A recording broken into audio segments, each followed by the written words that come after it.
You know, in the movies, when the SWAT team rolls in all slow-mo, everybody looking like action figures? Yeah, this ain't that. This is Ready or Not, and it feels real, like heart-pumping, room-clearing, try not to get your teammates smoked kind of real. And it's finally coming to PlayStation 5 and Xbox Series XS on July 15th. You get 18 intense missions, solo or with your squad of 5.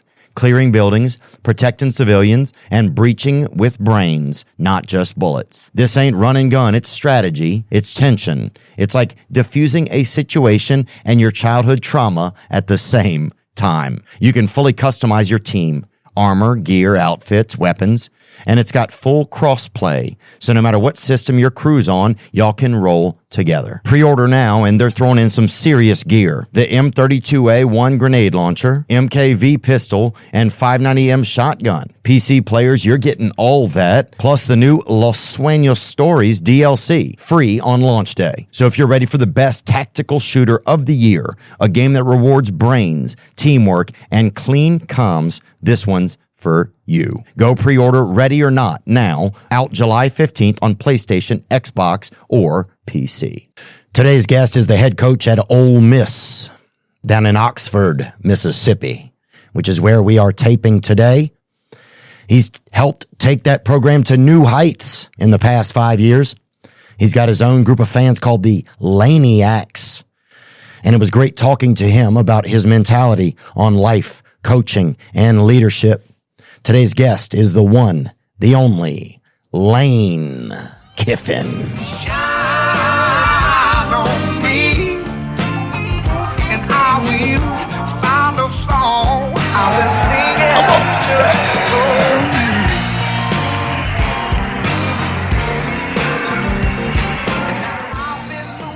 you. Yeah, bro. So did you invite me to Pilates or did you invite me to yoga? Which one? Yoga. Okay. Very big difference. Yeah. My daughter's actually a Pilates teacher, but yoga's like better, like the hot yoga part of it. Yeah. The intensity, like make it so miserable. You know, that's what I do. I control the heat in the back. You do? Yeah. At the yoga studio? Yeah. Oh, that's great, man. Yeah. Does it remind you almost of game day out there on the field? Like, cause it gets pretty, I mean, you're in the SEC, so this is a really humid area. Yeah. So I make it that way too, like that we're playing like in the swamp or in Baton Rouge, like in an early September game. So it's like really hot. So you gotta like fight through it. Yeah. Yeah. Batting ratchet, dude. That's what I call it. Yeah. I was trying to get you to go this morning. So then like you would have gone through the misery and the experience and then we'd like discuss it on air. So you'd be like, man. I did get my yoga in this morning though. Yeah. A little slower, a little different. Yeah. Yeah. I got it in at room temp. This isn't like traditional yoga, like flow, which that's good. And that's actually where I started with it. Then I was like, I got to go to another level, like make this, put a heater in there, like make it as hot, intense, and then like put cardio in there. And I just like bringing new people to, and then they struggle. So it makes me feel good about myself. Oh, I see. Yeah, that's part of it. That's so. Oh, yeah. That was me just a couple hours ago, getting it done with my Cat Williams statue right there. Yeah, I didn't know what that was, like Nutcracker or something. Oh yeah, that's a statue of Cat Williams that they have. But yeah, so is that a big part of your, like, is yoga like a regular part of your day usually or your week? Yeah, every day, every morning. It like starts my day that way, and so there's no phone for an hour, you know, and you gotta get uncomfortable. Yeah. And you gotta sit in it. So I figure if I can start my day usually at like 6 o'clock in the morning that way and be so uncomfortable, that's the hardest part of my day. The rest of it, man, I can deal with the rest. Yeah. And so that, you know, you get in those poses too, and those positions, you're just like, man, I want to get out of this discomfort. Right. So I got to stay in the discomfort. And over time, I'm able to stay in it longer and longer and more intense with the heat. And I feel like the rest of the day, man, I'm just kind of like chill for the rest of the day. And if the heat's been ramped up, what's the next thing you think you would add into to Lane Kiffin, like the Lane Kiffin yoga experience, which almost seems like people should wear pads to be at it. It seems like.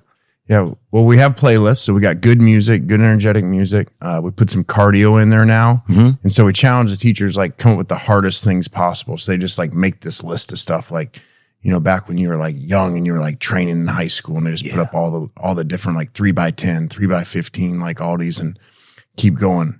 And then like some of the classes like are public. So we got students in there, we got other people in there. So, and then we like, I feel like civilians, I call them. I'm trying to take Oxford to another level. So I'm like, I want for generations it to be tough. Yeah. And so sometimes they're like, well, open the door. I'm like, don't open the door, man. We like keep them in the heat. Yeah. Hold the line. Yes. And then at the end, I'm like, guess what? We need overtime. Yeah. Like last week, I'm like, it's March Madness. We need an overtime. And everybody's like, no overtime. No overtime, coach. And I'm like, kick the field goal, coach. We got to get out of here. Yeah, we're making these kids tougher. Dang. I can't believe the fact that somebody's trying to start generational yoga is that's next level, man. I guess that's the Lane Kiffin level, Yeah. And I like the fact, you hit me up on social media. I thought that was cool just to like kind of welcome me into the area today. So I thought that was pretty cool. You kind of have like you're kind of notorious on Twitter for like being like a unique, like kind of an outspoken coach. Would you say that's a fair term? Yeah, I would say very different. Yeah. I looked at social media when I started, it was for recruiting because we weren't able to text the kids. It was a dumb NCAA rule, like most of them. And you couldn't text them. Could you mail? Yeah, you could DM them. You could, on Twitter, you could message them. You can message them on Twitter, but you couldn't text them personally. Yes. It made no sense. Right. So that's why it was started. And then I just kind of started being a normal person. I was like, I can't be a normal person as a coach in a lot of my life. So I was like, on social media, I'll just be normal. And then buddies start sending me stuff. I just retweet it. Or other coaches like in the SEC, like Kirby Smart. He all the time because he's politically correct. So he's like got stuff he wants to put out there, but he's like, they just send it to me because they know I will. So nice. I just kind of embraced it and ran with it. Yeah, I think I think it separates you from some of the other guys out there. That's for sure. I think, it makes you seem a little bit more kind of crazy and personable at the same time, I think. The reason why I kept going with it was because I would go into home visits and these parents would say, or they'd come into my office, like when they're doing a campus tour, and they would say to me like, Coach, we feel like we already know you. We love your social media. I love your Twitter. I love your Instagram. I'm like, we feel like we already know you. And I'm like, well, shoot, how much is that worth that they're already coming to visit us, wanting their kid to go here, saying we already know you because of it. So then I just kept going with it. Yeah. I mean, look, you're the only college coach that we've wanted to meet up with. So this has kind of worked out. Yeah. I think it probably does have an effect, I've made it. I feel like I've made it then. Well, no, this college coach that Theo Vaughn wants to do a show with. You don't lose your job by the time this is over, then. That's the goal. That's the goal, yeah. To keep 55 more minutes. Yeah, 55 more minutes. That's the goal. Is there a difference between the kind of the Twitter lane and I'm the one putting you in a third person. I know you're not doing that. So, but is there a difference between the kind of the Twitter personality and the personality of the actual personality? Like, what's kind of like offline lane? I would say the Twitter is probably closer to it. People that are around me all the time and stuff say like, what was out there early on, especially about me or what people think really isn't what he is. And you probably hear that a lot, but yeah. So I feel like Twitter is more actually how I am, just kind of, okay, that's funny. I'll just like say that or send that out, and so I'm not an old school coach in many regards at all, just because I think you should always evolve. You should always not do things because it was in a book of how to do it before and always kind of test things. Like around here we say, instead of just thinking outside the box, we create a new box.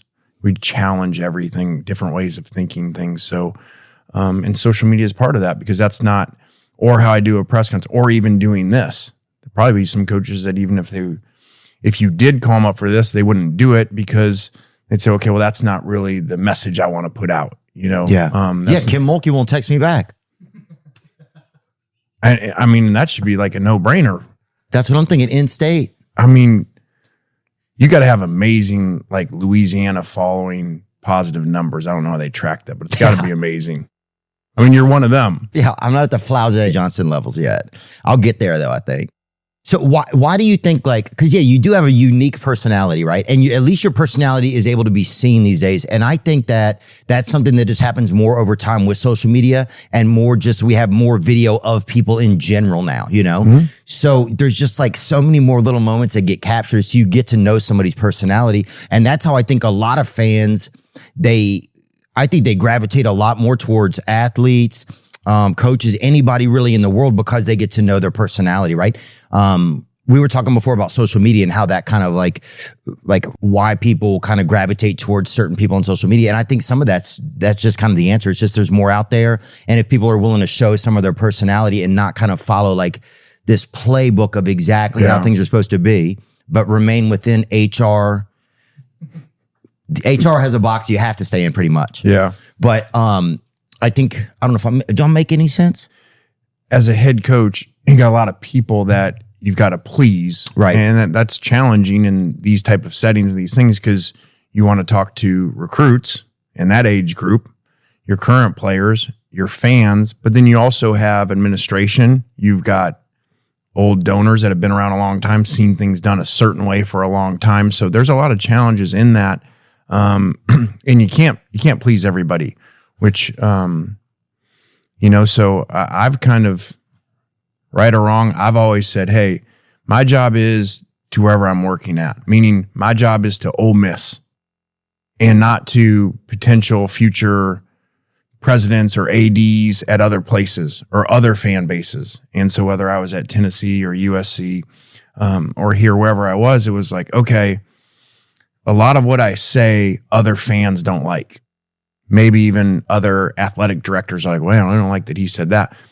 But our own fans, our own administration really like it because it's usually me backing Ole Miss and saying what I think about the program, what it should be, and maybe sometimes taking shots at other programs or something like that. Yeah. Just factual information. Blatantly. And putting it out there.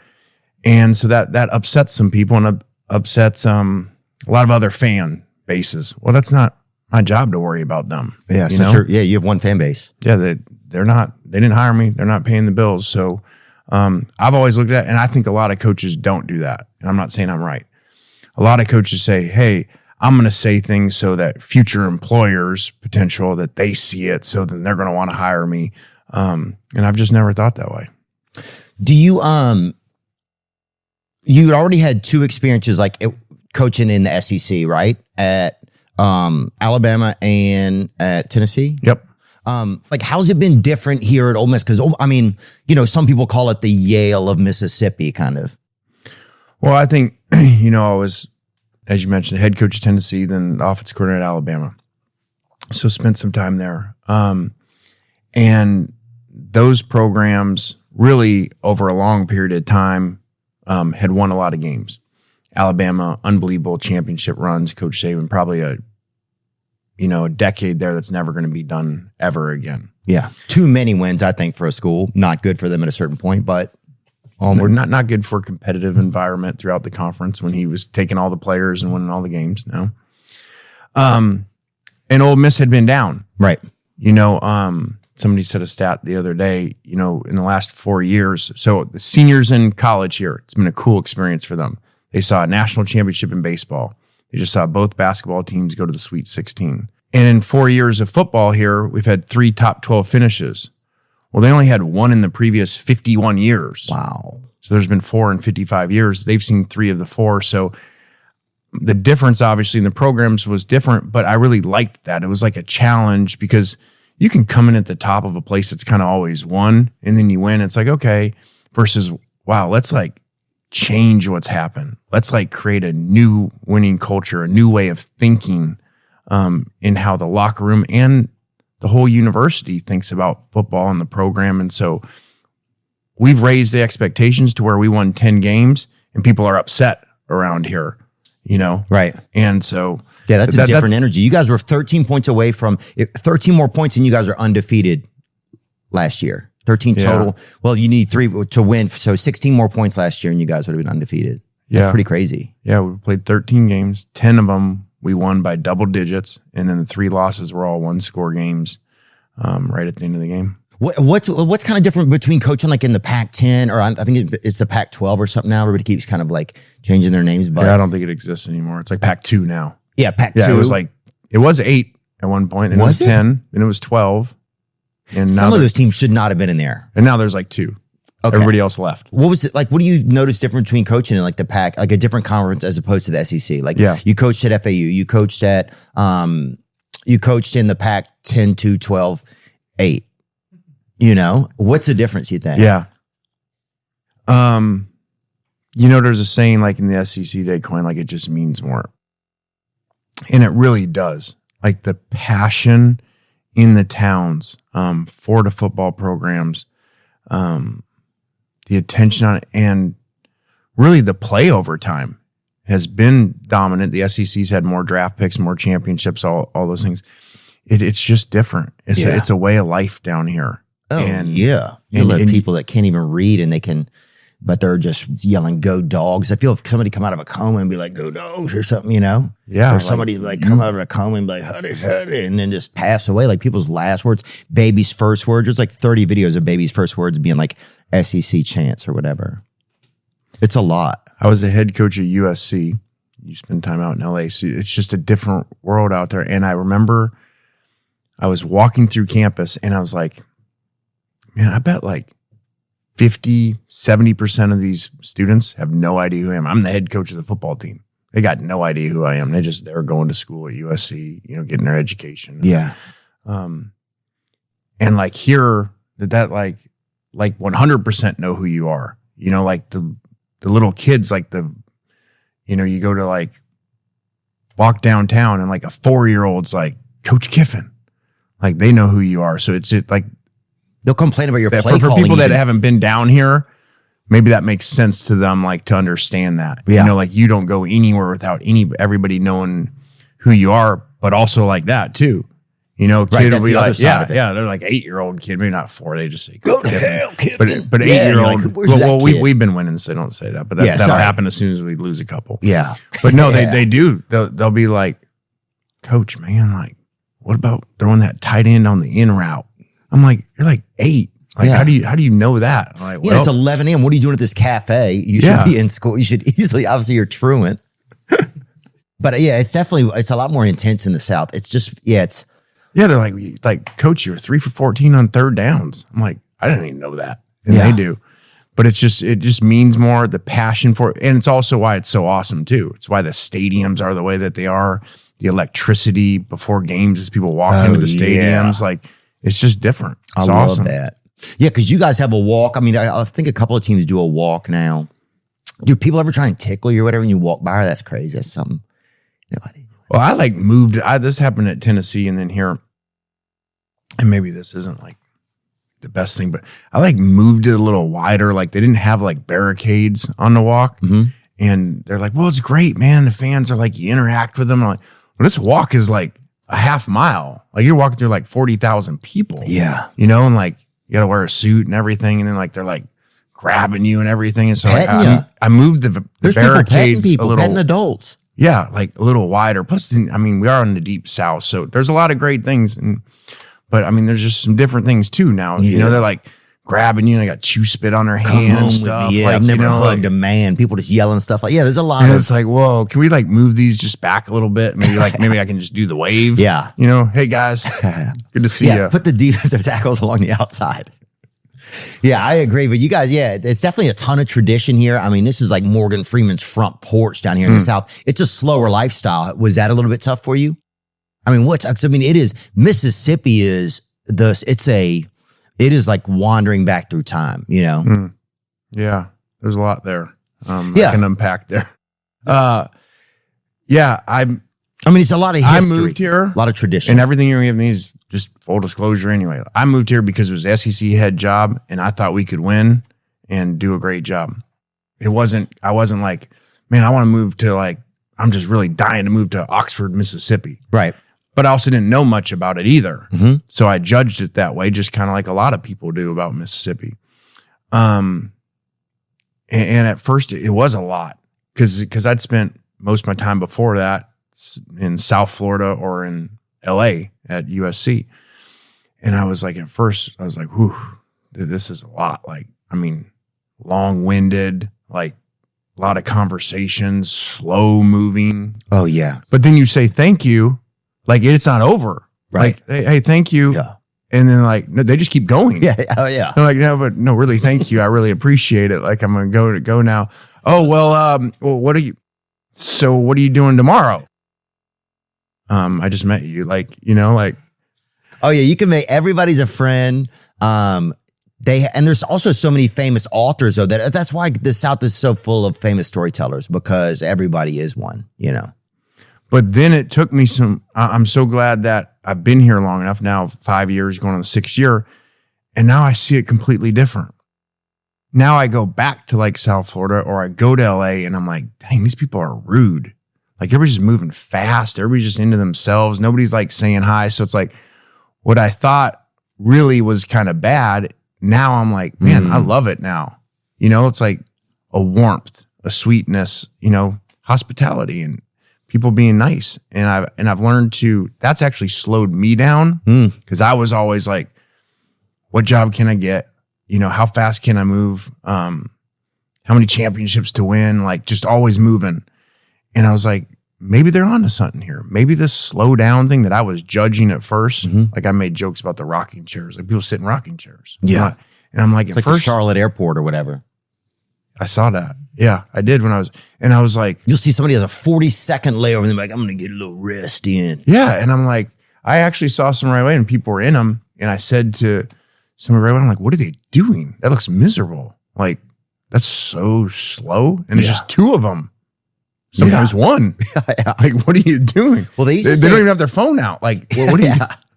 And now I'm like, hey, they're onto something. Yeah. Just slow down. And so I've kind of said, hey, maybe there's something to the Mississippi lane. I just slow down, taking conversations, listen to people instead of just always talking and moving. And now I love it. It's definitely like the program it feels a lot different. You know, my best friend has been in hiding for years. He's an Ole Miss like fanatic. He will sit there and, you know, he's betting on test scores. He's betting on all types of stuff. He's betting on SAT over-unders for, you know, foreign exchange students. So he gambles as well, obviously. But now he's like out and proud kind of, you know. He's rocking that powder blue the past few years. He's really feeling the vibes, you know. So I had a couple of cool things happen like that where I was with Landry, my daughter, at this. With Landry? Yes. Okay. At Jinsei, the sushi restaurant. And I'm at the restaurant with her and this kid comes up and senior in college. And and like the South, because the women know the football just as much as the men. Oh, yeah. And she's like, I just want to thank you. She's like, my 4 years here have been amazing. Like, she's like, this was like a year ago. So her first year had been bad. So she's like, my 4 year, the first year the team was bad. Then you came and then she's like, you totally changed my college experience. I'm like, dang, that's really cool.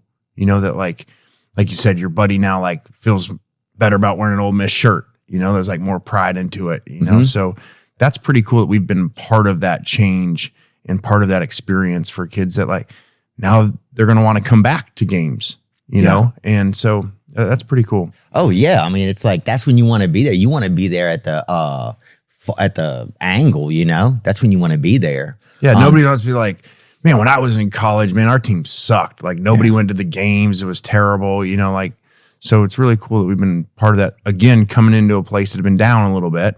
That's another cool part of it. Yeah. And also like the players too. When you come in and they've been losing, then the players in the locker room, you come in and they just embrace everything. And then you start winning and they're just so excited because they're not used to it. And so that's a really cool thing about turning programs around and being in those locker rooms. To see that happen? Yes. To see their appreciation for that. Again, where if you're just coming in and places on top and they're just winning and they're just winning again, they just expect it. And so they're not as appreciative of those moments because they haven't had it taken away. Right.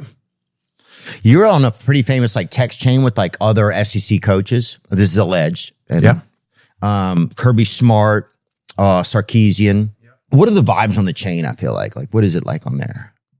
I feel like I keep it together. Like I keep the group together because like one will beat the other or they'll say something and they kind of like get mad at each other. And then they won't like text for a week. If like you beat him, then he doesn't text for a week. Or if they're playing each other that week, they certainly aren't going to say anything. And I'm like, guys. And by you beat him, it means when you guys beat Georgia last year, but go on. I feel it. But then I just say something that night, right? You know, like, hey man, like you'll probably get us next year, you know, like they don't think that's funny, you know, like then one of them side texts me like, hey man, you shouldn't have said that. Kirby's pissed off, you know? And I'm like, dude, it's just a game. Relax. We're buddies. Do you guys vote on how another coach gets into the text chain or what is the? Yeah. There's been conversations about that. Really? I actually have they may not know this. we're giving a lot of information out today. Appreciate you coming. So, kind of give you some special insight. Yes. I have multiple ones.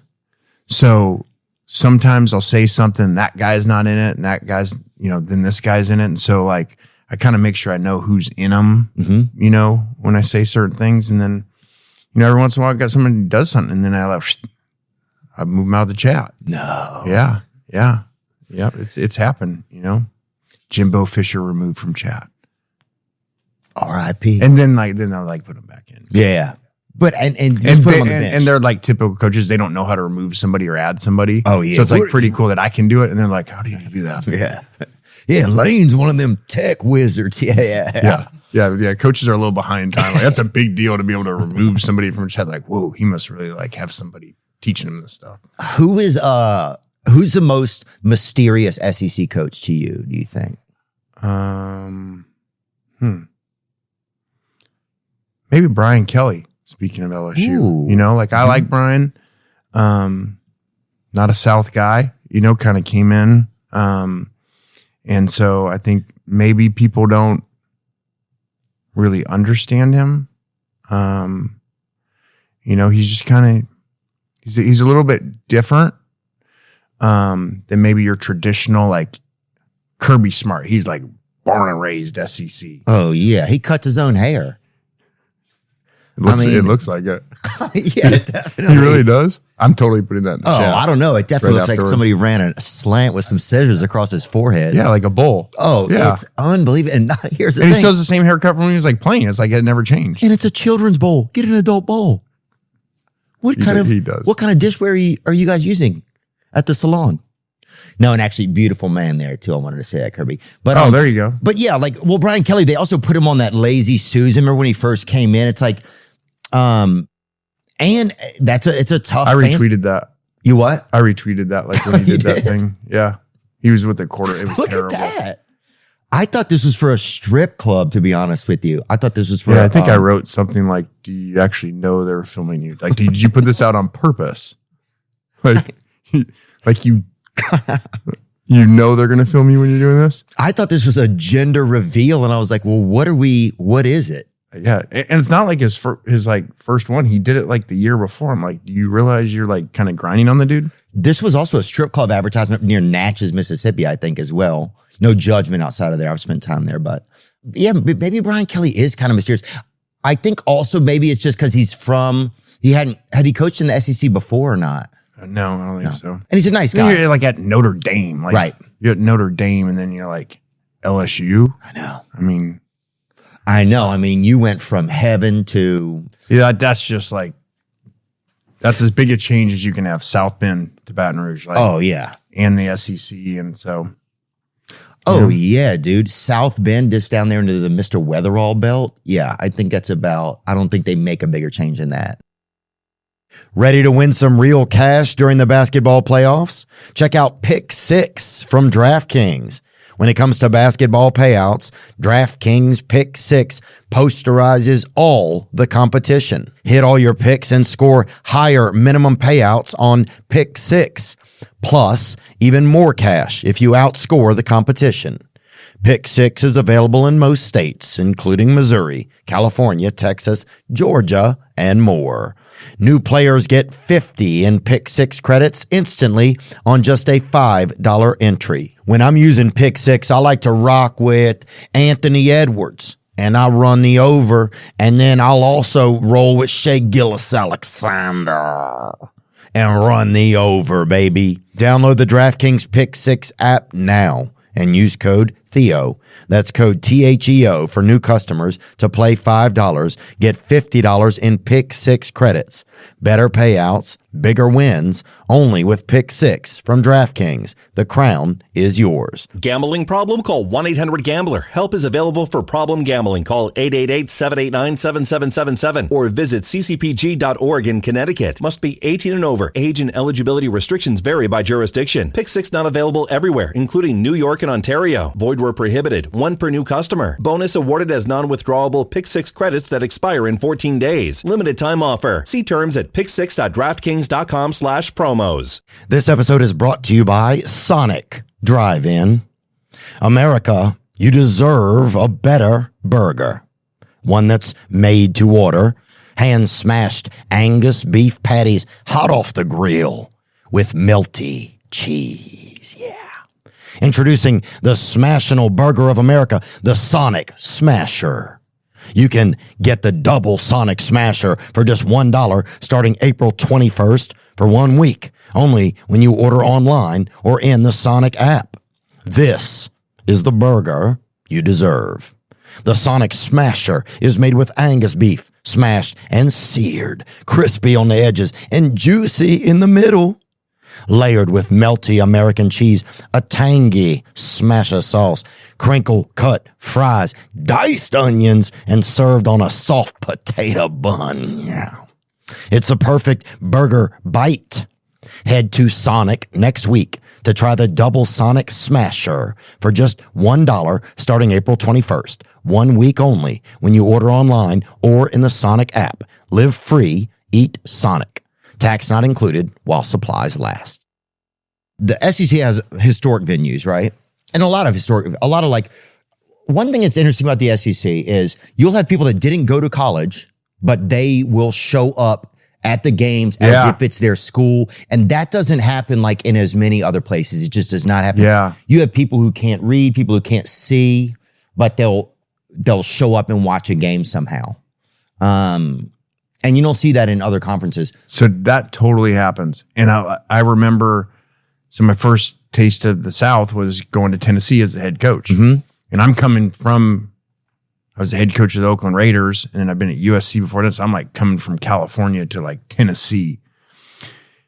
And I remember, I'm like, there's a lot of people. They have a spring game. There's like 70,000 people here at the spring game, like 50,000 there 2 hours before. And they're like, yeah, at the big games, like the thing will sell out. Then there'll be another 20,000 outside. And I'm like, oh, I went to school here. I'm like, no, don't get it. No. Yeah. And then when I went to Alabama, the same thing. They're like, no, half these people didn't go to school here. They lived in the state at one point. So it's their team. It's not because they went to school there. And like their passion is unbelievable. And I'm like, wait, you didn't even go to school here? No. But I didn't go to school at all. So, but my daddy knew somebody that did. yeah. And I'm like, wait, your dad went? No, he didn't either. No, so didn't. No one in your family ever went No, sir. to Alabama. No, sir. But you like your whole week, your whole year is affected whether they win or lose. Like just angry the rest of the year, whether they win or lose that like Alabama Tennessee game. Yes, like sir. That's it. Yes, sir. But it doesn't impact you like your job. Do you work for it? No. I don't work, sir. But I cheer for the Tide. I mean, they got that one guy that Roll Tide Willie now, and he was in the military with my dad's buddy. But what's your favorite place to play, do you think, in the SEC outside of Vaught Hemingway? Well, I don't know about favorite, because favorite would be like Anarchal, right? It's Anarchal for you guys. Yeah, like favorite might be somewhere really easy. Like Right. no, the most intense places. Yeah, or just which one do you get out there and you're like, man, this is freaking majestic. How about that? Let's use that word. This is why you have like such a different audience of like so many different areas of stuff, because like you use big words too. Oh, You know, yeah. like you're educated. Majestic. MUH. Majestic place. No, yeah. What's a big Neyland Stadium in Tennessee It's is beautiful. like amazing. Like it's just like when we would bring recruits there, it is majestic. Like there you go. Like, and then at night, and then there's the river and the boats, and then the intensity in there. So I was the head coach here at Ole Miss, and we went to play at Tennessee, and it was like on from warmups. Like everyone was there, over 100,000 people, and there was like this hatred towards me. Mm-hmm. Like I felt like the Gladiator, the movie, you know, like they were getting ready for like a thumbs down, you know, like let's kill him. Yeah. And then it like, And it's probably 12,000 people are carrying weapons in there at that time. they had a real conversation with me during the week about bulletproof vests. Like, but again, I'm like, there's no way, guys. Come on, man. It's football. And they're like, they had like 3 cops with me and everything. Like, They're like, it's deer season, I'm sir. like, they ain't gonna really do that. Maybe like a golf ball, you know, they're gonna throw at me or a bottle or something. No. Yeah. So they're walking in, and I was like, this is awesome. Yeah. Like now I could feel, Ooh. yeah, they were like chanting like like fuck Lane Kiffin. Yeah. And like that was actually like felt kind of like intense and cool, like 100,000 people chanting that. Oh yeah. If a bunch of people hate you at once, it's easier to digest. And then the student section was like, hey, last night we were with your wife. And I was like, man, that's pretty funny, like to come up with stuff, so it was intense. And it was like, and it just kept building. So maybe like everybody didn't hate me at the beginning, but then, it's like a crowd, like storm, they feel it. And then the hatred just kept building. And then it was like really close game at the end. And then we won. You guys won? Yeah. And then they got pissed and they like threw things at me, like golf ball.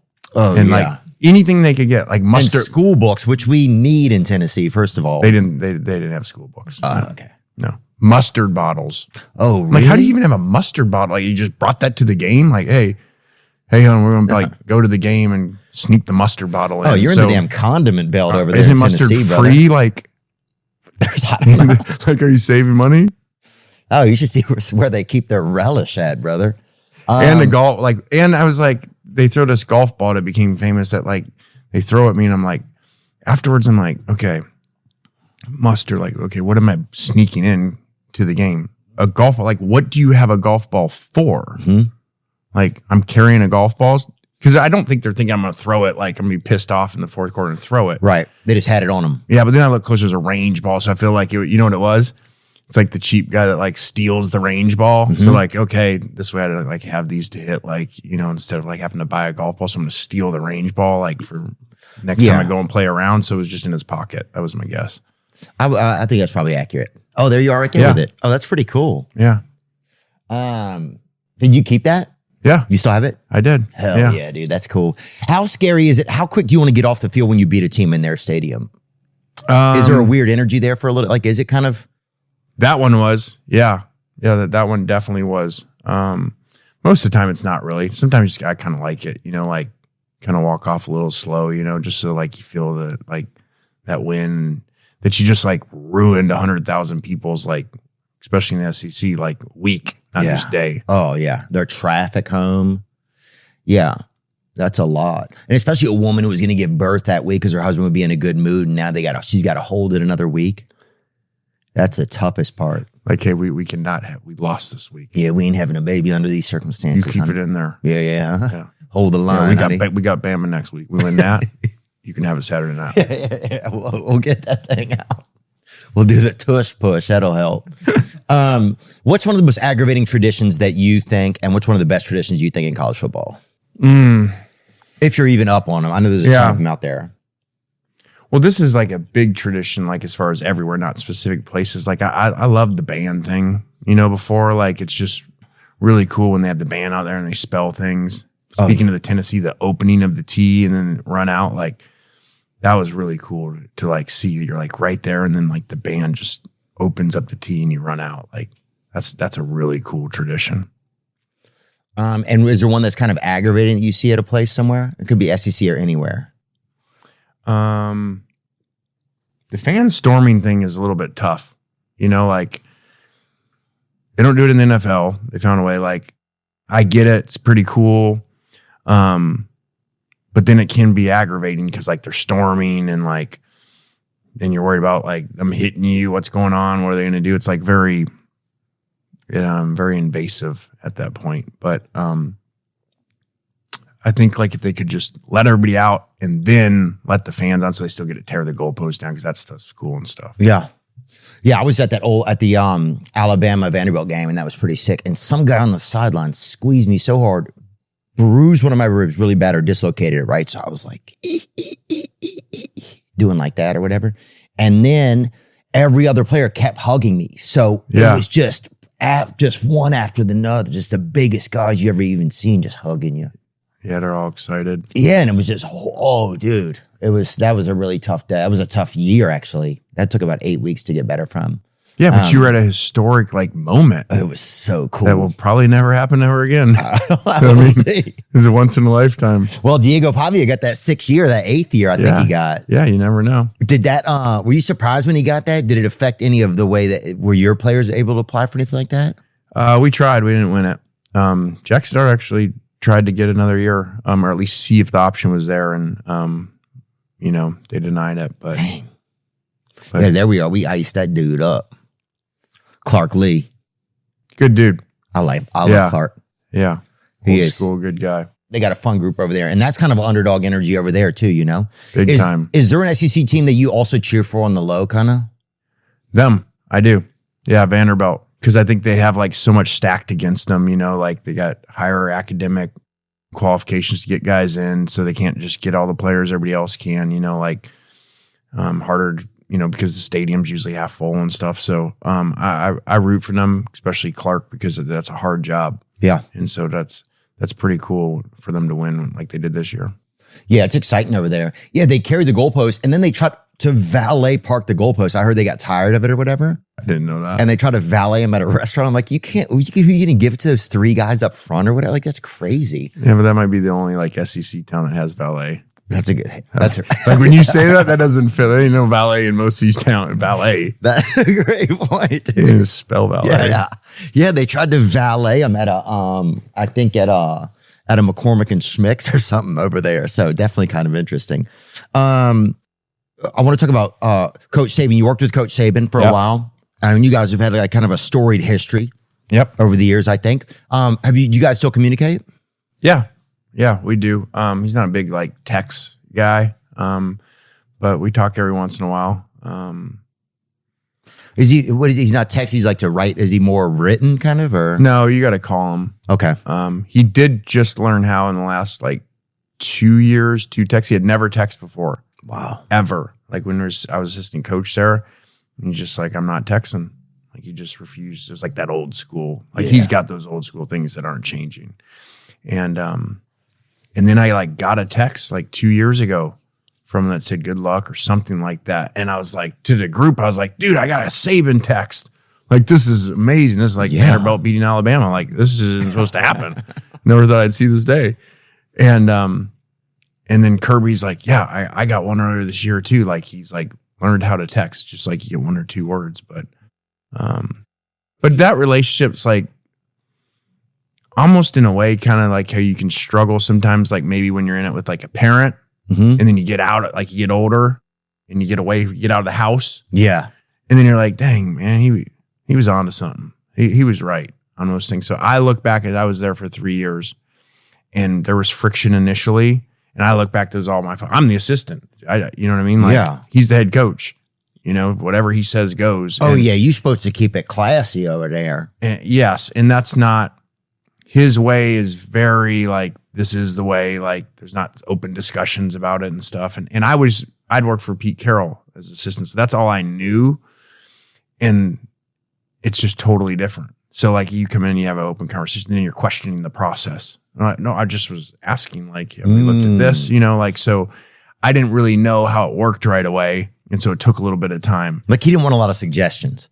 No. It's not like a suggestion box. Like, hey, let me pull this. Like, oh, here's a good idea. You know, like, so it was just something I wasn't used to that way. And so it took a little bit of time. But now that I look back, I'm like, okay, he was so strict on everything, kind of like in a parent way, like with his team, with the players, the coaches, like nothing changed. We won a national championship and there's a 7:30 staff meeting the next morning. I'm like, what are we meeting on at 7:30 the next morning? He's like, we're behind. You know, because we won the championship, everybody else was recruiting and we're behind. And I was like, well, what are we doing? But now I look back and be like, that's why he is what he is. That's why he was so great. Because it was like the standard never changed no matter what.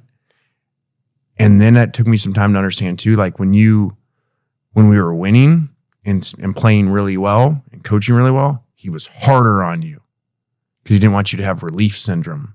You know, like, oh man, we've made it. And I didn't really understand. Would he call it that relief syndrome? I saw he was on the pivot like a month ago and I listened to it with my son Knox and he talked about it in there. He'd never explained it to us, but it was interesting to hear. And he said, most people are born with a relief syndrome. He wasn't. He just always had this way of thinking like, hey, you never relax. Like, but most people are. So he went above and beyond to make sure people didn't have that. Like we'd win a game and then he comes in and just like rips us. Yeah. And we're like, man, we played great. Like coach great. That was because he was guarding against that because he knew that could happen. Dang. Yeah. He wasn't letting anything be a possibility. When I left, we'd won 26 straight games. So I only hadn't had many losses. But I do remember the 3 losses that we had over the 3 years. Like, he actually, after those, was calm. Like, that's when we didn't get ripped. Because he's like, they're going to get ripped anyway. I don't need to. You know, like, I need to, when they're feeling good about themselves, bring them down. So I didn't really understand that at first. And now I look back going, man, there's a reason he's the greatest. Wow. Yeah. Do you regard him as the greatest? Yeah. I do. I think because, the Bear Bryants, the like legends back then, no offense, they had like unlimited scholarships. Coach Saban did it in an era where there were reduced scholarship numbers. He also did an era when you're losing coaches left and right. You know, he lost so many assistant coaches and he just kept winning. And I don't think anybody will ever be able to do that again.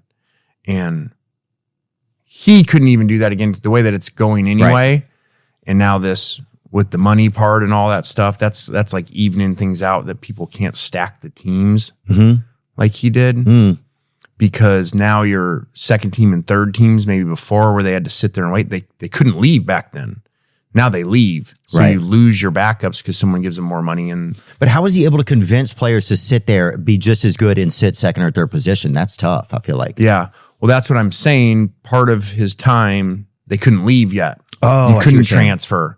Now you can transfer twice a year. So he still was able at the end to convince some guys to stay, but he started losing backups so the teams weren't as deep. Did he have to recruit the whole time, or at a certain point did the acumen of their coach, of their winning, just be the recruiter for him, do you think? That helped a lot, but he never changed. That was him. Like, there was no relief. It never changed. Like, he recruited every day, no matter what. And he was nonstop and he's relentless. People always say, okay, well, why did he win so many championships? Why was he so good? And it's like, well, there's the process. There's the assistant coaches. There's the discipline, all these different areas. Right. But really, the number one thing that mattered the most, he out-recruited people. He got better players. Right. When you get better players, you win a lot of games. And they weren't just coming there just to come there. They came there because he recruited really hard. Got it. What was he like? I mean, did you ever get to spend any time with him? Like, was he good at cards or anything like that? Or did he do anything else besides, like, did he ever take his whistle off, you think? Like, even in the shower, you know? Coach didn't do a lot of other things. I know he golfed. I never golfed with him, but he golfed. Did he ever invite you for, did he ever dress up for Halloween? Like, was there anything you ever saw Coach Saban do that was like, felt a little bit more, not as much like, who's that guy? Robert Downey Jr. What's the character he plays? That was outside of Iron Man, you know? It's interesting. You know, Nick Saban, and people would joke Nick Satan, you know, he was born on Halloween. Was he really? His birthday every year is Halloween. No. Yeah. So maybe his whole freaking existence was a costume. Maybe. But he did not, he wasn't going to wear a costume or something like that on Halloween. So there was no like, how could he you didn't not have like Halloween parties and on stuff. your own like, birthday, even put on a little cattail or something? Because no day was different. Every day was the same. Wow. I will say this. I went to Easter one time at his house and my kids, they were still living in California with my wife. And because I took the Alabama job and then they came for Easter. Yeah. And he invited us over and we went over there and he was different. Now he didn't put on like a bunny costume, but like he was helping the kids with like the Easter eggs and he had one grandkid at the time. And he was like carrying around and it was totally different than the office Nick Saban that we would see all the time. You know, like, so that was pretty cool to see that side of him. Now he's also so competitive that his grandkid was like 1 and all of a sudden the grandkid found the golden egg, you know, like while he was with coach way over there, you know, so coach also was going to make sure that he won. Yeah. But it was pretty cool to see him like that. Yeah. Yeah. You got to be different. You can't, when Jesus is making a comeback, you can't play defense on that day. You know, Yeah. That's when you got to just call the dogs off, I feel like. Yeah. But it is definitely skeptical that a 1-year-old found a golden egg. Was he Yes. playing against other kids, like of age children? Yeah. Mine were like 8, 10, and 12. Oh, God. That's sad. But yeah, winners win, you know? That's what they say. Do you think that Coach Saban misses coaching? I do. I think that, and he mentioned that in that Pivot podcast, but I did always think, okay, if he was going to do this, he was going to have, and I used to say he's going to have to kind of have that college game day spot because he's going to want to still like be involved. You know, he's just so wired to all day long to do something for his entire life. Now he's not going to sit around and just, you know, be a grandpa. Yeah. That's not him. So I think because of that, that's helped a lot. I wouldn't actually be surprised if he came back in the NFL even, you know, as head coach, because he's so good at it and so in him that I'm not sure he won't come back. What I want to talk about the NIL, and then I want to talk about your team in Ole Miss here. Does God, I sound like a sports guy or something. What am I even doing today? You're getting really like I know. I feel like going into this, we were going to go a lot of different directions, and now you've come back to like I think people are probably turned off by now. I know. Like, I feel lame. Dude, hey, tell us about your depth at safety this year. yeah. How do you guys feel about third down package? Nobody wants to hear that. I don't know. My first down package is pretty small. I'll tell you that. That's an old wiener joke. See, here we go. Now we're more. There we go. Yes, they're turning back on. I want to tell you about the like NIL. Do you have to spend more time recruiting players or boosters these days with NIL? Yeah, a lot of booster part because they got to get the resources to pay. Now that's going to get a little bit moved now with revenue sharing and coming from the school, but these last few years has been, okay, well, the boosters have to create these collectives and have to source the money to pay the players. So if you don't have the money, you don't have the payroll, it's hard to get players. And if you see, it's not hard. Look at who just won in basketball, the programs that made the Final Four. Look at what, you know, the Final Four college football teams, like they're major programs that have a lot of financial resources. So, you got to do a lot of that. And then you got to convince the players. Now, where it's different is the old school, unfortunately, kind of the old school recruiting of the relationships and having a relationship 3 years since the kid was a sophomore in high school and stuff. That's not as important anymore because now I'm like, okay, well, what are you paying me? You know, this school's this, this school's this, this school's this. And most of the time you usually go to the higher number. And is that just a real question out of the gate is what is the offer? Yeah. Wow. And do most of them have agents or they have to do that directly by themselves? Yeah, it's now just transitioned to where most of them have agents now. That's trash. It's really, you know, we're in my office right here. So I sit here all the time and the recruits sit over there where your guys are and the parents. And I said this to our staff the other day, like I've sat in so many of these meetings, like whatever, say the last 100. And you know, I never hear anymore, what's your graduation rate? I never hear anymore, like, what's the academic plan? And it's just kind of sad. These are the parents. It just is what it is. And then I go, okay, well, when's our NIL meeting? Yeah. What's the number? What's the second year number? Like, I'm not mad about it, but it's just kind of sad. Yeah, you just recognize it. And I'm also recognizing it to say, I don't believe long-term that's good for the kids. So Right. this has been great for players to make some money, but it's so much money and it's so much focus on the money that then it's like, okay, well then what's next? If I were getting the money when I'm 18, then what? Right. You've seen this all the time. People get too much too early and then what? They crash. So Crash out. Yes. And I feel like we're creating a lot of that in this. And now a kid's sitting there listening to his parents they want to know the money. Like, so Type what's the kid shit, supposed man. to want to know? Yeah, it's crazy. I agree. That's bonkers, dude. If I'd have had some money, I'd have fucking left school the second you gave me that check. I'd have driven across country and got me some damn dope, boy. But I'm sure at that time you thought, man, if I just had $1 million, man, I'd have no problems. Yeah. Yeah. Then life would be great. I heard all the time with these players, if I just get money, man.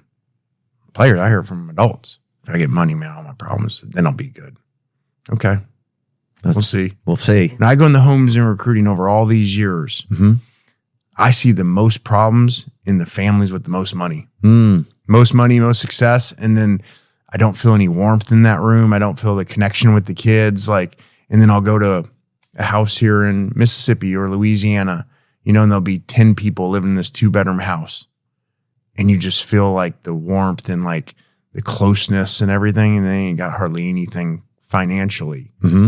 But then they have this love and this family. And I've just done this for a long time. And I see it usually the other way around. The bigger the houses, the more cars, the more money. the more problems. Yeah. Yeah, that's what they said. Jay-Z said it, didn't he? Yeah. Biggie said it.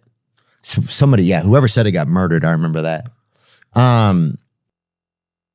April is Financial Literacy Month. And that makes me think, well, how did I first learn about money?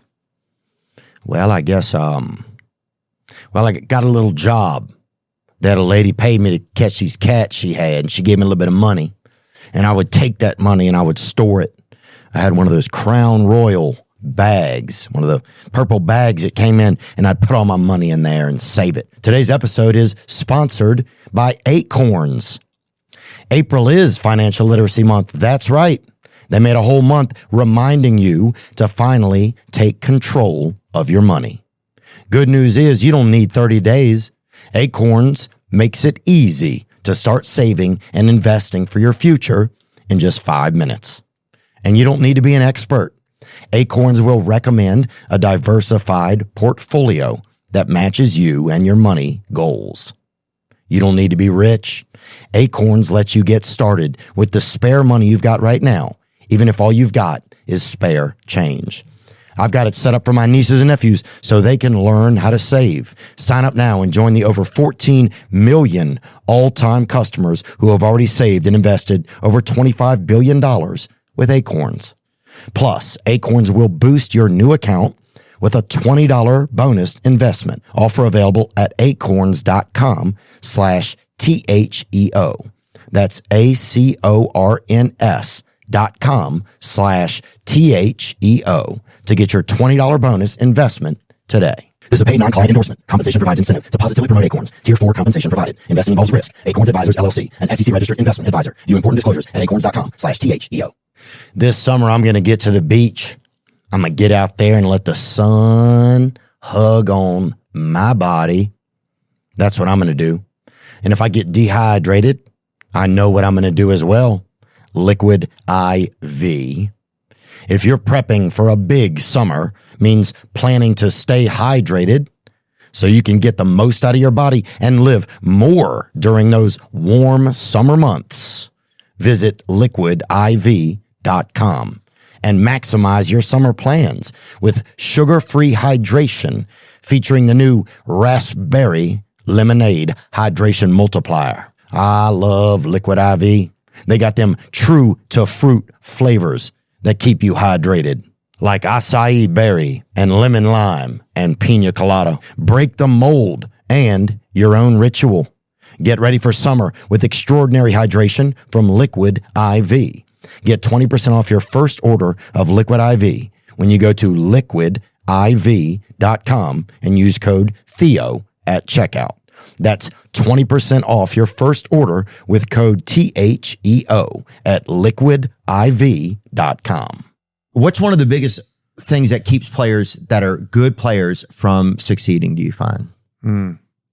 Their minds. Yeah? Yeah. A lot of them run fast, jump, throw, and it's their minds and then getting in their own way.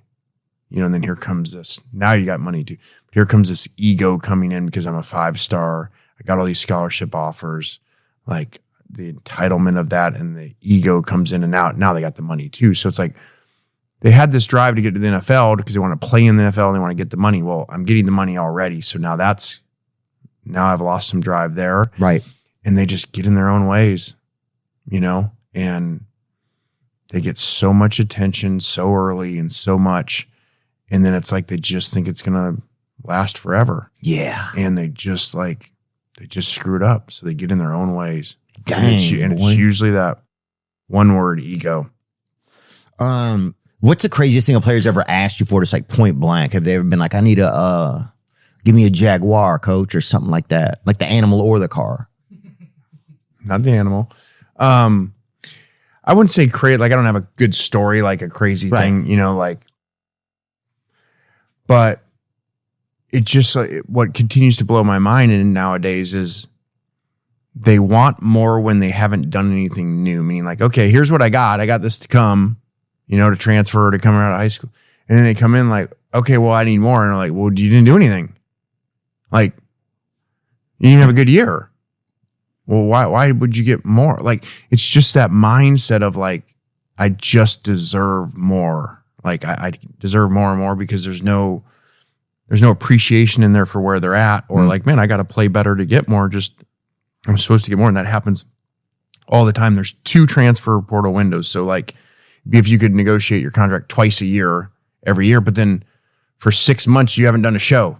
You haven't done anything, but after that 6-month period, you want a new contract and a new deal bigger than what you had, but you hadn't done anything. Yeah. Or maybe you screwed the shows up. Right. Through interceptions, but you still want more.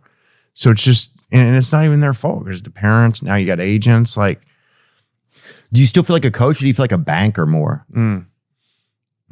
It's not really like a banker, but you spend so much time not coaching.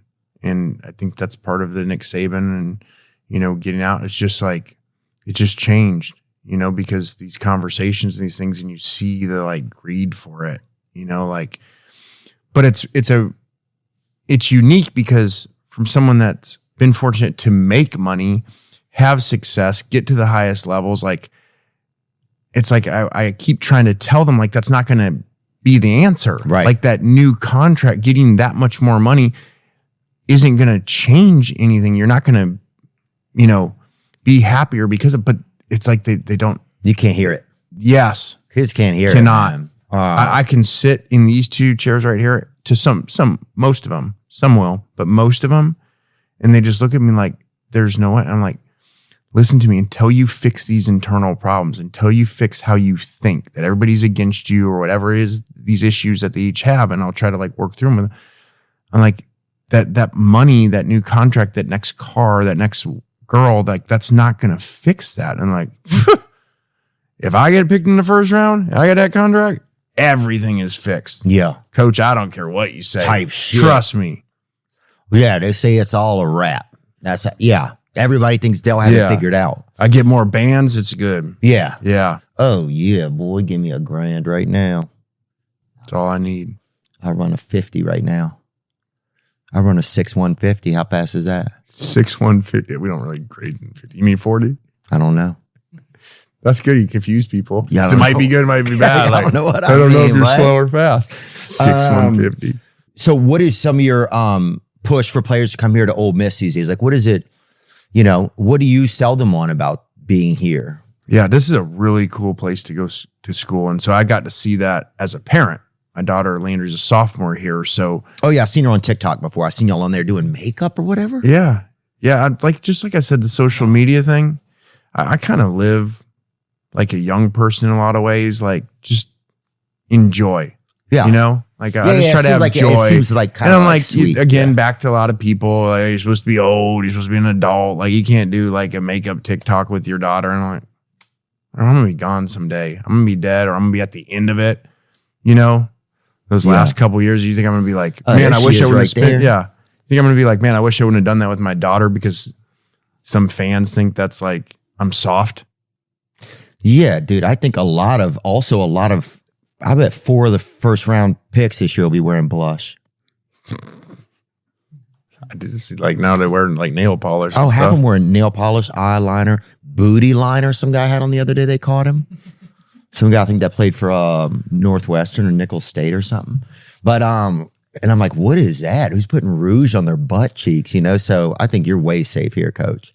But that's just kind of like how I don't know, you like, it seems like you have that too, where it's kind of like, man, we're supposed to be growing up and there's certain aspects we are, but then these other areas, it's like, what's wrong with having youthful fun? And, like we go out and play pickleball and somebody's like, I see some old people look at me like, man, he's playing out there with his kids and like, he's like dancing to the music, to like Taylor Swift playing or something, like, I'm like, why? Just because I'm like getting older, I'm not supposed to like have fun. Yeah. Or like when you come to yoga in the morning and like we're crushing you in yoga and I'm kind of like dancing back, like talking shit, celebrating over you. Like, And if that happens in the morning, you might crush it in the morning. I don't know. I mean, look, I don't want to have to do yoga or have to wear cleats is the only thing that I'm There's thinking. no cleats. Okay. No cleats. That's no all I'm socks wondering. even. But no, I think you're right, man. Yeah, I think, well, it also goes back to what you said. It's like, you don't like to follow this old playbook about things. You like to have this new playbook about things. What's kind of like part of that you offer your players or people that want to come down here? Do you sell them like, hey, this is a team that's like,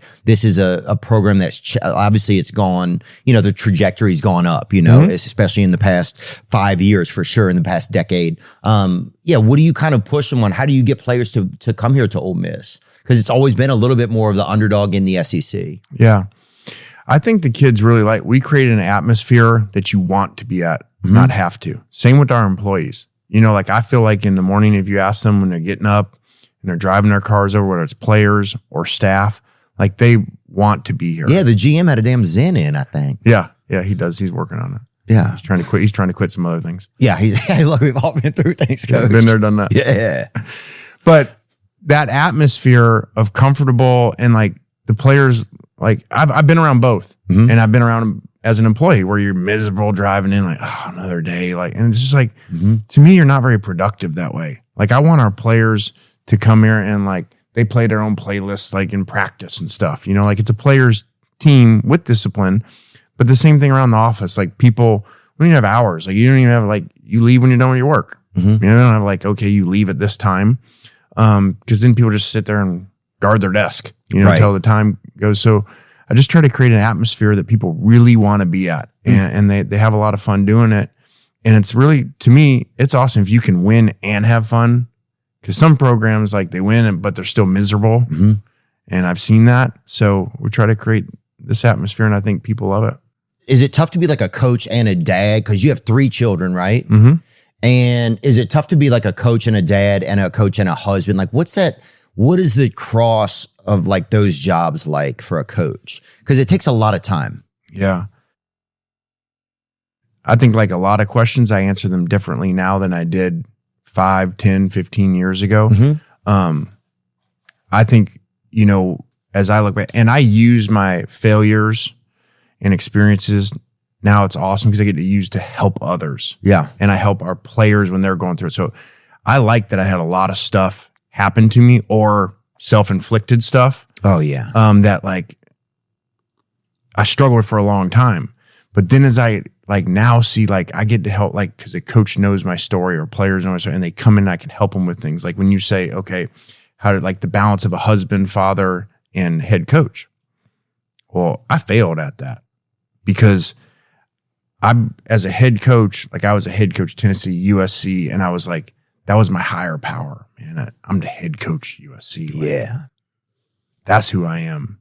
Not like, oh, I'm a husband, not I'm a father. Like that became my higher power. That was the most important thing to me. And I could feel it because I'd be like, ooh, we'd win. So then like the LA Times Sunday morning, man, Coach Lane Kiffin, like, and like, well, what do you want? And I remember him asking me like, what do you want someday? And I'm like, a statue, like Nick Saban. Cause then I've made it. Like they built a statue of me because I won so many games and championships. Yeah. That's what I want. But I was totally missing it. Cause if you ask me that now, what do you want? You know what I want? I want to be a really good dad. I want to be a really good boss, a really good friend, a really good neighbor. The other stuff happens with the wins. That's fine. But I was so focused on that it controlled everything. I just slept at the office all week long because like we had to win. That's all that matters. And like John Daly used to sleep at a Hooters. yeah, that was a little different. Yeah, that's true. Very Yeah. He different. didn't even work there. Yeah, it's not like he was, working on chipping at Hooters. Yeah, that's It's a true. short game. Yeah, you're right. That's a good point. So I don't know why I said that, but yeah, people sleep at the office. Yeah. I think John Daly still goes to Hooters for like the John Daly 2-hour like signing special.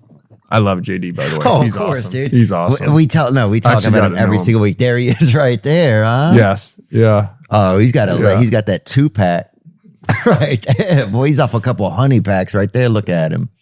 Yeah. That's where I won't comment. Head coach. Okay. Okay. Okay.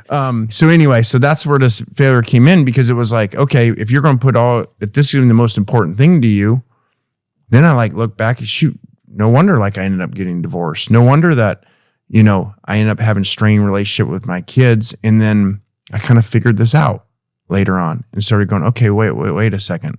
This is just part of who I am, you know, being a coach. And then I started to work on the other areas of my life. Got sober from a lot of things, really.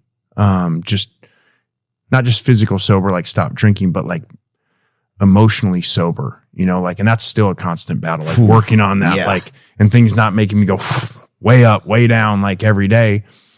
But, and people say, okay, well, what do? You don't drink. Like, what do you do like Thursday night? And I was like, what's replaced that is like amazing, like going to dinner with Landry or watching a movie with her friends. Like, you know, like I just had this shift and it really helped me.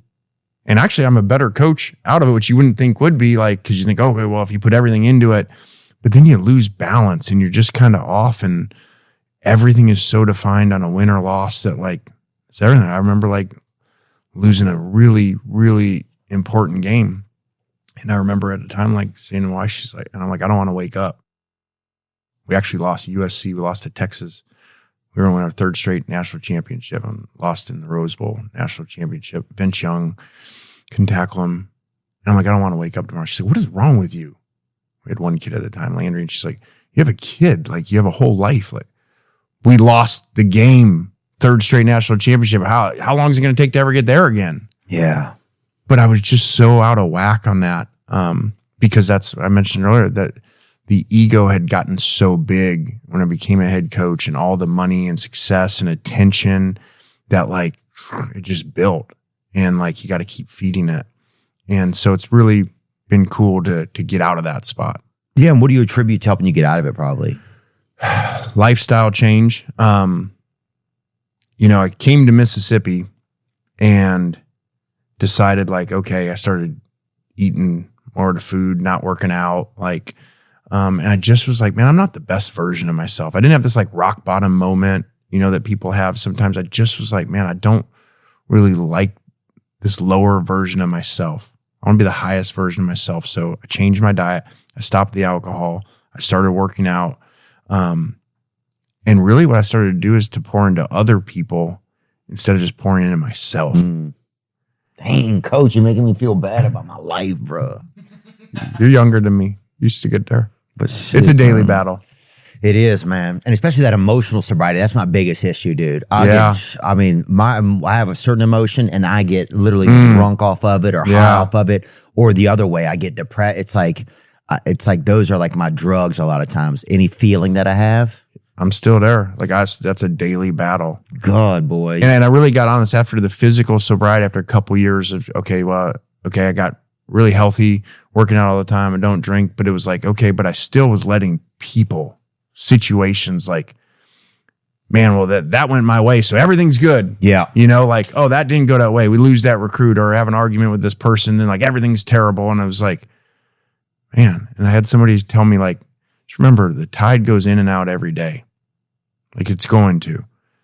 And like, do you just get freaked out by that? Or are you just like, hey, the tide came in, tide went out. And so I really try to do that because like, I'll do the yoga, everything's good, man. And then I'll come in here and then this player has this issue, you know, or a kid has this issue, you know, and then it's like, or this doesn't go this way. That, especially like if you're like me, which I feel like you are from your last answer, when somebody doesn't do what you want them to do. Like, wait, everything would be good, man. If he just wouldn't say that. Sorry, I don't believe this. If she does this, if he does that, and they do that, I'll be good. Yeah. Well, wait, they don't? And it never is going to happen. It's just total unrealistic expectations of what I have a lot of times. Yeah. And that's one of my biggest things is unrealistic expectations. Like expecting the tide not to come in. Yes. Or that's what it'd be like. Everybody to do things exactly. Expecting that people know how I want things done after I haven't shared how I want them done. That's my biggest thing. Like expecting somebody to know what I want them to do, but I've never even told them exactly what I want. Yeah. And that's a crazy person would think that way. So yeah. Or I did this. I'm not doing good. And then they don't deal and then they don't act how I want them to act after what I did. Yeah. Haven't I shared with you? Yeah. Yeah. But there is a major problem in that when you become and you're in charge of a company, you're head coach, you know, like, and all the people are working for you. So your whole day, they really are doing what you want. And then now in your personal life, outside of it, maybe somebody doesn't do what you want and then you lose your mind. That's where I was off with the emotional part. Yeah. And had to like work on that part. Yeah.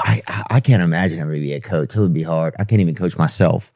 So you've really taken to Oxford, Coach. I noticed that your son is moving here, right? Mm-hmm. Is that true? Yeah. So okay.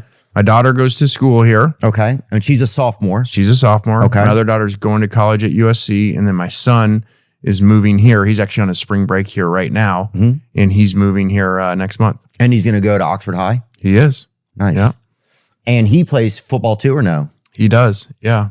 Yeah. He's quarterback. He's got a chance to be good.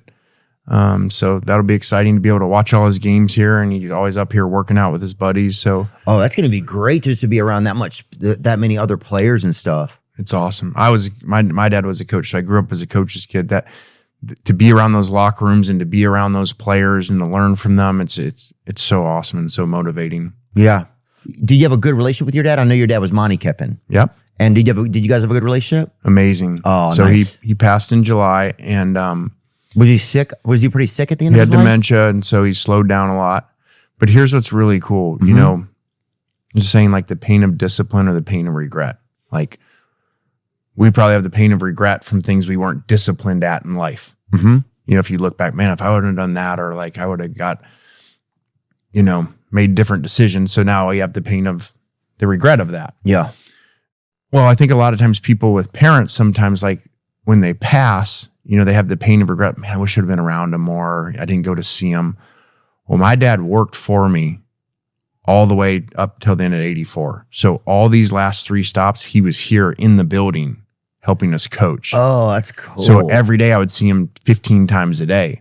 Oh, yeah. And he was such a coach that, like, even his doctor would say that was keeping him alive because he could come into the office every day. He was 84 years old with dementia, still coming in the office.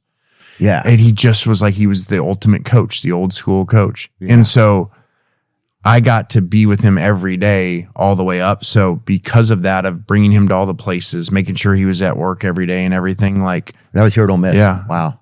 Yeah. So if you don't come here, who knows if that even setup is even kind of perfect for that. Yeah. But that's where I've gotten to, like, who knows what's supposed to be perfect. What I thought, what we thought as our plan should be, I was like totally off. Yeah. I'd have been like, there's no way I'm going to like want to move to Oxford, Mississippi, have my kid go to college here, have my other kid go to high school here and love it. And now I do. And who would have thought they would have ever wanted to come here? Like, it's like, God's plan obviously makes a lot more sense than ours. Because every time I take that and I'm like, wait, maybe he wants it. Let me turn that over here. Go my way. This is what I want to happen. Like, these people need to do this. I need to go here. I need to get that job. Let me control everything. That's yes. Yeah.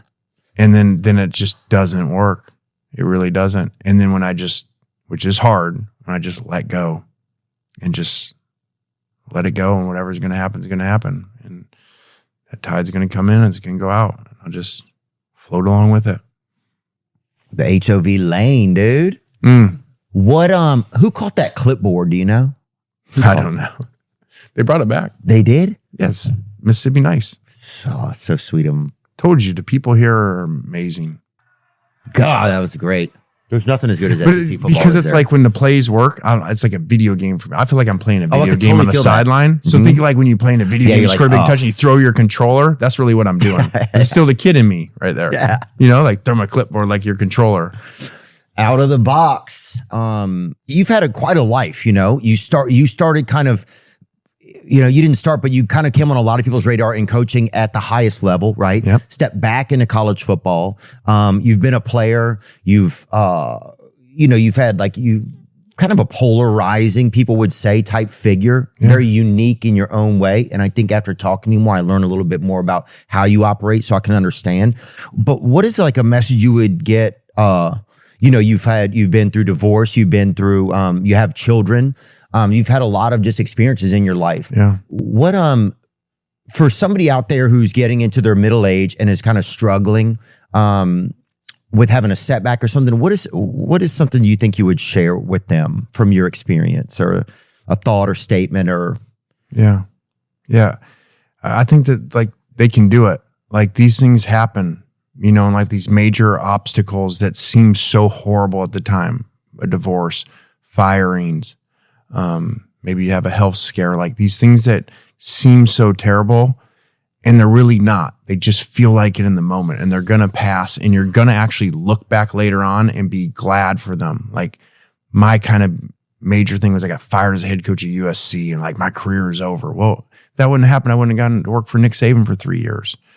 So like whatever those things are, or yeah, your career's been over like 4 times. Yeah, that you can do it. And it's actually feels way better than like, let's say you come out, like I came up and got a lot of breaks because my dad and stuff. And so it's like, okay, I got to the top. Okay, well that felt good.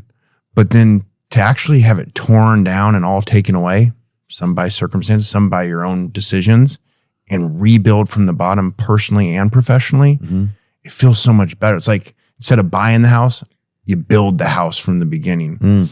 And so just for people that are struggling in whatever one of those areas may be, like you can do it, but don't get overwhelmed. Like it really is one day at a time. Like, hey, just start working out today, or stop drinking today, or start being a better person today. Whatever those areas are. Yeah, just today. Just today, man. Because the other stuff's overwhelming. We don't know what's going to happen next week, let alone next month or next year. And just be really good at it today.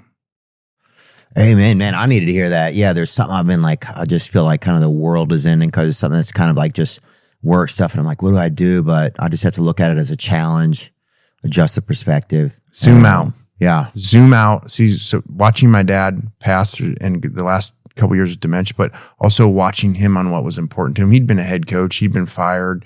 He'd been through all these. It didn't matter. Like whatever that is right now that you're starting, you're going to look back toward him like, what was I even like losing sleep for or having anxiety about that for? Yeah. It really ain't that big. If you zoom out to later on, you're going to look back and be like, man, that wasn't a big deal. I'm glad it happened. Hotty toddy, man. Hotty toddy. Lane Kiffin, thanks so much, dude. I really appreciate it. I hope that you stay as entertaining as ever. And I'm glad that you're in the SEC, man. It's one of the greatest conferences to watch. And congratulations on what you guys have done here at Ole Miss, man. I want to thank my friend Scott Sackfield and Richie Hike, who helped me think up questions today to talk about as well, because they went to school here. And I'm looking forward to spending having a good show here tonight. Yeah, excited for your show tonight. We'll be there, and our whole team's coming, actually. Really? Yeah, the whole team's coming. Oh, yeah. dude. Yeah, we told them in the team, we had a team meeting today and said, we're going tonight. We're like, we got you in free. So like, yes, because we don't have any money. We're like, wait, you make like $1 million. Like these guys know it. But they still just want something for free. Hey, look. Yeah, we told them you're really funny and free because someone didn't know who you were. At the end, they're still college students. You just want something for free, Yeah. Lane Kiffin, thanks so much. All right, man. Now I'm just floating on the breeze, and I feel I'm falling like these leaves. I must be cornerstone. Oh, but when I reach that ground, I'll share this peace of mind I found. I can feel it in my bones, but it's gonna take